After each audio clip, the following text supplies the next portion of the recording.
L'idée que le sabbat juif est aboli par la croix où Christ a annulé le document accusateur, Colossiens 2,14, est répétée plus d'une fois dans le Nouveau Testament.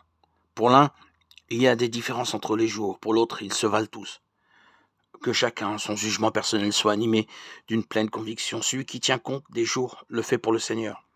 Romains 14, 5, 6a.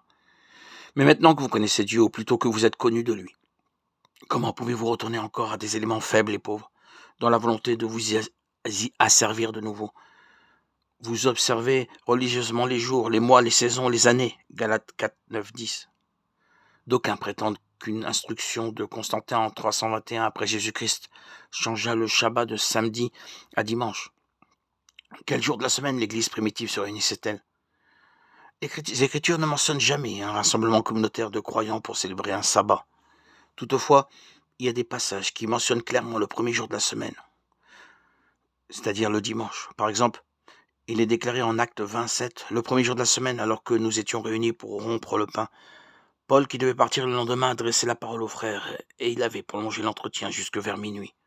Dans 1 Corinthiens 16, 2, Paul recommande aux croyants de Corinthe: le premier jour de chaque semaine, chacun mettra de côté chez lui ce qu'il aura réussi à épargner, afin qu'on n'attende pas mon arrivée pour recueillir les dons. Comme Paul décrit cette offrande comme un service dans 2 Corinthiens 9, 12, cette collecte doit avoir un lien avec la célébration dominicale de l'Assemblée chrétienne.